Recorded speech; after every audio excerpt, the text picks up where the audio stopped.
All right, I am here with Ralph Fulton. He is the creative director from Playground Games, and we're going to talk about Forza Horizon 2. How are you, Ralph? I'm great, how are you? I am good. Congratulations on a great show in there, in the briefing. Thank you. Looks absolutely incredible. I have to try not to be too sycophantic here, because you know I'm a massive Horizon fan. Let's take a step back first of all, right? When you came out the back of Forza Horizon 1, what were the first things on the list for you that you wanted to address? That's a great question. I mean, I guess the first thing we knew was that the next one was going to be on Xbox One, an entirely new platform, more power, better graphics architecture. So that was a whole world of opportunity which opened up for us. Allowed us to be really creative with our thinking around visuals, around Horizon beauty, around making this game more social, more connected. But one of the things that we really wanted to concentrate on with this game was to create a truly open world. Yeah. You know, make sure that there were no barriers, no walls where they don't exist in real life, and really give the player the opportunity to drive wherever he wants, to go, explore, discover whatever he wants. All right, magic. And it shocked me when I heard that Forza Horizon took 18 months to develop. I mean, that seems like a bit of a superhuman effort. You know, have you been able to relax into Horizon 2 a little bit more? There's been no relaxing, I could absolutely tell you that. Yeah, I mean, I think Horizon is an achievement that I'm personally incredibly proud of. I'm incredibly proud of the team. But I feel like we've gone on from strength to strength. I think we've really got into our stride with Xbox One now. We're really getting a hang of that as a platform. And I think the visuals and the gameplay really tell that story in Horizon 2. Magic. All right, so let's have a look. You know, we've got the, this is the Gamescom demo of That's Horizon right, on 2 the show floor, running right playable here. for everyone here. Fantastic. So this is the demo that everyone coming to Gamescom will be able to play on the Xbox booth. Talk us through a little bit about what we're seeing here and some of the things we should be looking out for. Absolutely. So we're on an awesome street race from the festival, which is now located in the south of Tuscany in northern Italy. It's one of the two countries we feature in Horizon 2. And Andy is driving the Lamborghini Huracan, I believe it's pronounced, which is our hero car, our cover car.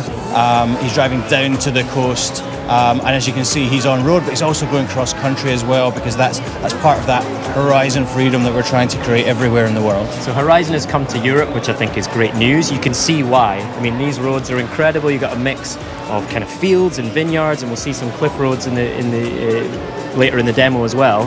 What kind of choices did you make? Why did you settle in northern Italy and the south of France? Well, you know, both the south of France and the north of Italy were individual locations we considered for the first game.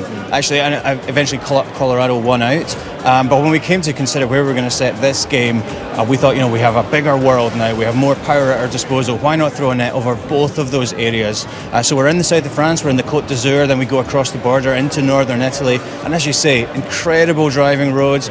Phenomenal scenery, one of the most beautiful parts of the world, and incredible diversity as well, you know, and the types of places you explore, not just rural locations, but the city of Nice as well. And diversity in locations, diversity in weather as well, right? We're seeing the dynamic weather in action here. Talk us through this. Before our very eyes, yeah, we're absolutely delighted to be bringing dynamic weather to Forza for the very first time. It's something that we've really wanted to do. It's something that the fans have been asking us to do for a long time. We're delighted to be delivering it in Horizon 2. And you know what? It's a system which really leverages Xbox One, the power that we've got.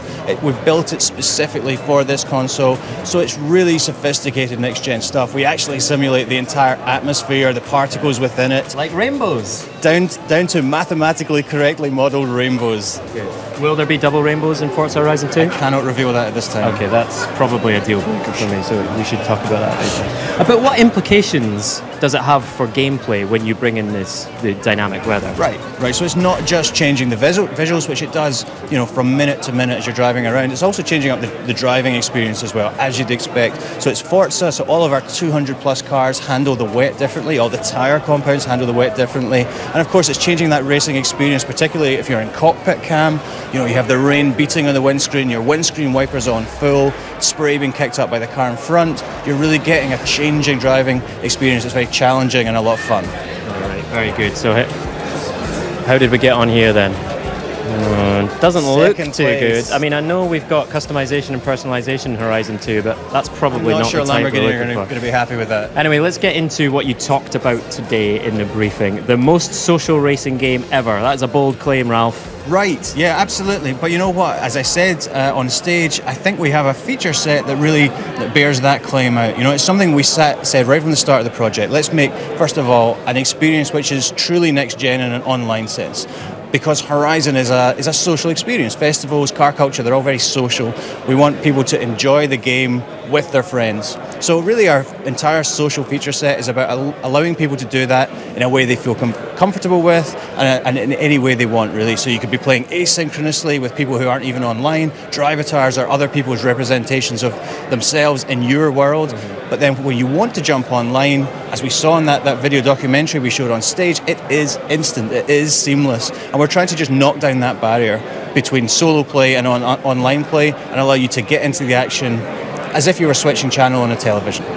You mentioned Drivatars. I wanted to ask you about that. They felt like a real game changer in Forza 5.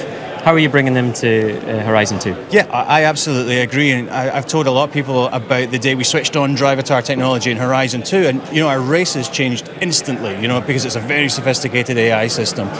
What's happened more gradually, but I think is even more profound over the months since, is as people have started playing our game, their Drivatars now populate my world. And it's not just the way they drive, it's where they drive, and it's their personalities expressed through their cars. The cars they've chosen, the way they've painted them, the way they've tuned them. So every morning when I switch on my console at work, my world is full of personality, and that for me is the special thing about Drivatar. All right, so which car are we going to choose this time? We've got an Aston. Looks good. Let's take that. Let's talk about online road trip and free ride. You mentioned them, or they were mentioned in the video that was shown during the briefing. They both sound great. Tell us more about That's right, yeah. And really our goal here is to give people options in the way they play online. So online road trip is a very directed tour of the world. Everybody in the session is taken to a destination. They'll compete in a championship there, and when that's finished, the winner is crowned and everyone votes on where to go on to next. In online free roam, we really want you to make your own fun. So we make everything that's available in the solo game available online. So you can do races, you can do playground games, you can do cooperative bucket list challenges. It's all there. You can even go and find collectibles, hunt for barn finds with your friends. However you want to play the game, we're enabling you to do it with your friends online. So let's talk about those barn finds and the collectibles. I mean, that was one of the best things about Horizon, in my opinion, is just pootling around the world, knocking all those things off the list. They're back for Horizon 2, right? They're back, and I think they're better than ever. So we've taken the opportunity to refresh those cars. So now more than half of them are cars you will never have seen before in the Forza franchise, which makes it extra special when you discover them. I guess the trade-off there is that with our truly open world, we have just so much more space to hide those barns in. Right. I think it's going to take you a little bit more time to find them, but it's really going to be worth it to find one of those unique, never before seen in Forza cars and restore it to pristine. Okay, so let's talk about cars. We've got 200 in the game. 200 plus available 200 plus, from September 30th for everyone. All right, so tell me, call out some of your highlights, your favourites, and some interesting stuff we're going to see. So my favourites are the interesting ones. I mean, it's great to have the Lamborghini Huracan as our cover car. I think people are going to be excited to play it. It's never been in a game before. We have some extreme off-roaders as well, as it befits our truly open world and the all-terrain nature of it. We have the Dodge Ram Runner, we have the Local Motors Rally Fighter, really challenging off-road cars. But my favourites are the cult classics, the personality cars. We have a 1945 Willys Jeep. We have a 63 Volkswagen camper van.